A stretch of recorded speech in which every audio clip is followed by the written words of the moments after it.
కంటిన్యూస్గా కొన్ని property offences మీద వర్కౌట్ చేయడం జరుగుతుందండి. దీనికి సంబంధించి మనము ఇవాళ ఒక నలుగురిని పట్టుకోవడం జరిగింది. వీళ్ళు నలుగురు దగ్గర నుంచి మనం టోటల్గా ఒక 25 lakhs వర్త్ ప్రాపర్టీ, వీళ్ళు లాస్ట్ 1 year నుంచి మొత్తం 23 కేసులలో ప్రాపర్టీ అఫెన్స్ వీళ్ళు చేయడం జరిగింది. వీళ్ళందరూ కూడా ఇందులో ముఖ్యంగా మనం నలుగురిని పట్టుకున్నాము. ఆ నలుగురు A1 Yogeshwar, A2 Yuvraj, A3 Rajesh, A4 Shafi, A5 already ఒక గాంజా కేసులో అతను రిమాండ్లో ఉన్నాడు. చిట్యాల పోలీస్ స్టేషన్ వాళ్ళు అరెస్ట్ చేయడం జరిగింది. అయితే A3 అండ్ A4 వీళ్ళందరూ కూడా పాత నేరస్తులు.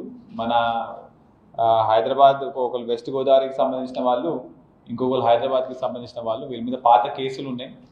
వీళ్ళు హైదరాబాద్లో సెటిల్ అయిన తర్వాత అక్కడ A1 ఇంకా A2 అంటే యోగేశ్వర్ ఇంకా యువరాజ్ని కలవడం జరిగిన తర్వాత వీళ్ళు నలుగురు ఒక గ్రూప్ లాగా ఏర్పడి ఈ ఈజీ మనీ అంటే దొంగతనాలతో డబ్బులు ఈజీగా సంపాదించాలని చెప్పేసి జల్సాలకి అలవాటు పడి ఒక గ్రూప్ లాగా ఫార్మ్ అయ్యి వీళ్ళు ఒక 23 అఫెన్సెస్ అంటే 23 ఇళ్ల దొంగతనాలు చేయడం జరిగింది. ఆ 23లో మన రాచకొండ కమిషన్కి సంబంధించి 3 కేసులు ఉన్నాయి, సైబరాబాద్కి సంబంధించి 1 కేసు ఉన్నది, మహబూబ్ నగర్లో 1 కేసు ఉన్నది, వరంగల్ కమిషనరేట్లో 4 కేసులు ఉన్నాయి, నల్గొండ జిల్లాలో 14 కేసులు ఉన్నాయి. సో మొత్తం కలిపి ఒక 23 అఫెన్సెస్ చేసినారు వీళ్ళు. వీళ్ళ మోడస్ ఆపరాండి ఏంటంటే ఇప్పుడు ఇందులో A1 ఇంకా A2 వీళ్ళు నల్గొండ ఇంకా కట్టంగూరు చెందిన వాళ్ళు కాబట్టి ఒక 1 day ముందే రెకీ చేసుకున్న తర్వాత ఎక్కడైనా దారిలో ఫస్ట్ ఒక బైక్ దొంగతనం చేస్తారు. బైక్ దొంగతనం చేసిన తర్వాత మళ్ళా ఇంటికి ఏదైనా లాక్డ్ హౌస్ ఉంటే ఆ లాక్డ్ హౌస్కి వెళ్ళేసి ఎవరు ఉండరు కాబట్టి అక్కడ దొంగతనం చేసిన తర్వాత మళ్ళీ ఆ బైక్ని పోలీస్ వాళ్ళు ఎట్లా ట్రేస్ చేస్తారని చెప్పేసి ఆ బైక్ని కూడా అక్కడే వదిలేసి ఓన్లీ ఆ దొంగతనం చేసిన సామాన్లు తీసుకొని వెళ్ళిపోతుంది.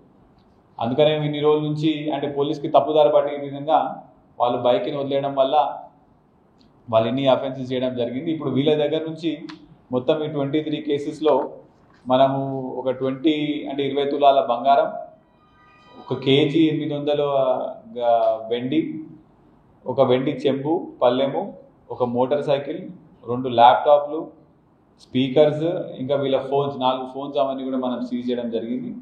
ఇదంతా కూడా మన డిఎస్పీ గారి ఆధ్వర్యంలో 2 టౌన్ సిఐ గారు, 2 టౌన్ ఎస్ఐ గారు, నల్గొండ రూరల్ ఎస్ఐ గారు వీళ్ళందరూ కూడా పక్కా సమాచారం పెట్టి గత కొన్ని రోజుల నుంచి ఇన్ఫర్మేషన్ వర్కౌట్ చేయడం వల్ల వీళ్ళందరినీ పట్టుకోవడం జరిగింది. వీళ్ళందరినీ కూడా ఎమ్మటే జ్యుడిషియల్ రిమాండ్కి పంపడం జరుగుతుంది. ఆల్రెడీ A5 అతను జ్యుడిషియల్ కస్టడీలో ఉన్నాడు. అతను కూడా మళ్ళీ PT వారెంట్ పెట్టి అతన్ని కూడా మనం కస్టడీలో తీసుకొని ఇంకా ఫర్దర్గా ఇంకేమైనా అఫెన్స్లు ఉన్నాయో కూడా మనం ఇంట్రాగేట్ చేయడం జరుగుతుంది.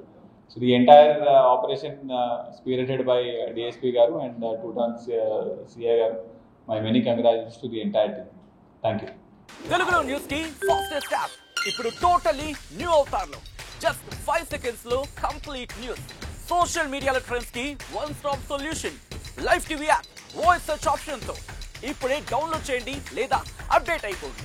యాప్ లింక్ డిస్క్రిప్షన్ లో ఉంది.